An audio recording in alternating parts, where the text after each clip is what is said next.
हिजाब विवाद अब कई राज्यों से होता हुआ यूपी तक पहुंच गया है।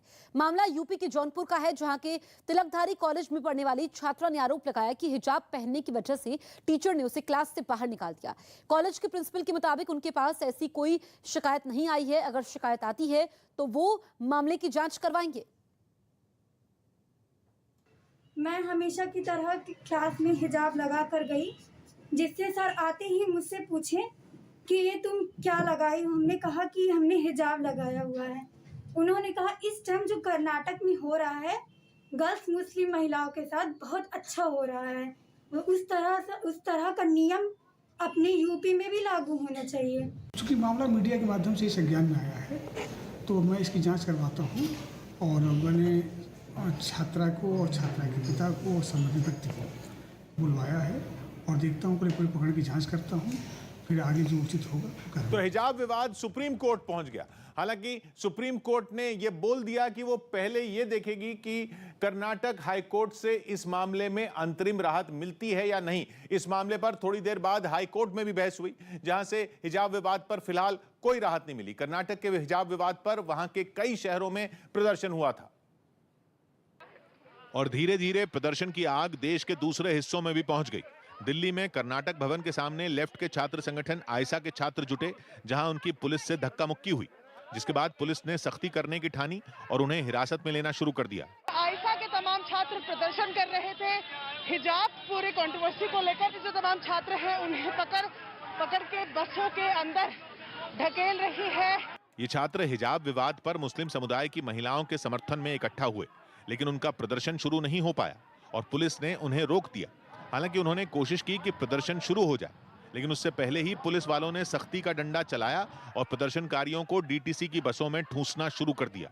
खींचतान के बीच एक लड़की ने पुलिस पर बदसलूकी का आरोप लगा दिया। मेरे कपड़े उतारने की कोशिश कर रही है दिल्ली पुलिस। कर्नाटक के हिजाब विवाद पर एक दिन पहले भी देश के कई हिस्सों में प्रदर्शन हुआ था, जिनमें महाराष्ट्र के कुछ जिले भी शामिल हैं। वहां के बीड में तो हिजाब के समर्थन में पहले हिजाब फिर किताब नाम की मुहिम तक शुरू हो गई और जगह जगह इस मुहिम के समर्थन में पोस्टर लगा दिए गए, जिन पर बड़े बड़े अक्षरों में स्लोगन लिखा दिखा, पहले हिजाब फिर किताब। हम कोई बात करना नहीं चाहते, हम सिर्फ हमारा राइट मोहब्बत से कायदे के चौकट में डॉक्टर बाबा साहेब अम्बेडकर के संविधान से माध्यम से हम मांगना चाहते हैं। कर्नाटक का हिजाब विवाद अदालत में है और राज्य सरकार को फैसले का इंतजार है। इस बीच हिजाब विवाद पर सियासी पार्टियों के बयान भी लगातार आते रहे।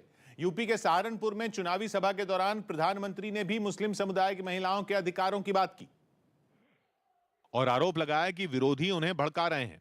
सहारनपुर की रैली में पीएम ने हिजाब विवाद के बारे में तो कुछ नहीं बोला, लेकिन इशारों में यह जरूर कह दिया कि विपक्ष मुस्लिम समुदाय की महिलाओं को बीजेपी के खिलाफ करने की कोशिश कर रहा है। वो लोग मुस्लिम बहनों को बरगला रहे हैं ताकि मुस्लिम बेटियों का जीवन हमेशा पीछे ही रहे। यही नहीं, पीएम ने विरोधियों पर तंज कसा कि जब मुस्लिम समुदाय की महिलाएं उनकी तारीफ करती हैं तो वो परेशान हो जाते हैं। उनके पेट में दर्द होने लगा। मोदी की तारीफ में मुस्लिम बहनों के बयान, उनके वीडियो देखकर इन ठेकेदारों को लगा कि इन बेटियों को रोकना होगा। हिजाब विवाद पर कांग्रेस लगातार बीजेपी पर हमले कर रही है। इन हमलों के बीच प्रधानमंत्री ने पहली बार मुस्लिम समुदाय की महिलाओं पर बात की। उन्होंने भरोसा दिया कि उनकी सरकार उनके हितों का ख्याल रखेगी।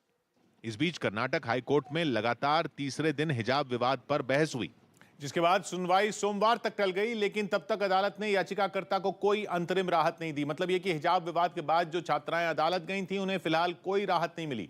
कर्नाटक हाई कोर्ट ने निर्देश दिया कि राज्य में स्कूल और कॉलेज खोल दिए जाएं, लेकिन सुनवाई पूरी होने तक कोई छात्र धार्मिक कपड़े पहनकर स्कूल नहीं आएगा।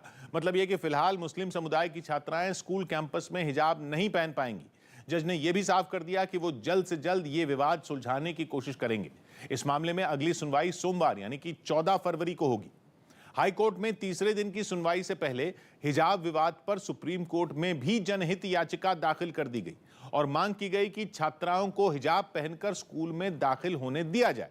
लेकिन सुप्रीम कोर्ट ने दो टूक बोल दिया कि यह मामला कर्नाटक हाई कोर्ट में है और अदालत यह देखना चाहती है कि वहां से कोई अंतरिम राहत मिलती है या नहीं, क्योंकि इसी आधार पर वो ये फैसला करेगी कि सुप्रीम कोर्ट में इस मामले पर सुनवाई कब होगी। इस मामले पर कांग्रेस नेता और वकील कपिल सिब्बल ने सुप्रीम कोर्ट में दलील दी कि परीक्षा शुरू होने में कम समय बचा है और स्कूल बंद कर दिए गए।